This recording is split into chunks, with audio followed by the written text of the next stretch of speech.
ఇది ఏమనుకుంటున్నారా? కషాయం అండి. ఇది తాగితే జలుబు దగ్గు పోతుందని మా మమ్మీ గారు చెప్తే ట్రై చేసి ఫస్ట్ మనకు కావాల్సినంత వాటర్ పోసుకున్నాక పైనుంచి చెక్క, లవంగం, మిరియాలు అవి వేసుకొని బాగా మసాలా పెట్టుకున్నాక పైనుంచి పసుపు వేసుకొని పైనుంచి మిరియాల పొడి ఉన్నా కూడా మిరియాల పొడి వేసుకొని బాగా మరిగించుకొని తాగేయాలండి.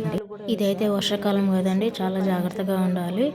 డెంగ్యూ అని చికెన్ గున్యా అని వస్తుంది, చాలా కేర్ఫుల్గా ఉండాలి. చిన్నపిల్లలు అయితే ముఖ్యంగా చాలా కేర్ఫుల్గా ఉండాలి. ఓకేనండి. నేను ఇది తాగడం వల్ల అయితే నాకైతే జలుబు దగ్గు అనేది చాలా వరకు కవర్ అయిందండి. మీకు కూడా జలుబు దగ్గు గిట్ట అయితే మీరు కూడా ఇలాగే చేసుకొని తాగండి. 100% అయితే చాలా వరకు అయితే తగ్గుతుంది. నాకు తగ్గింది కాబట్టి అంటున్నా, మీకు కూడా ఇలాగే జలుబు దగ్గు, గొంతులో మంట అలాంటిది ఏమైనా వస్తే ఇలా చేసుకొని తాగండి. జలుబు తగ్గిపోవాలి.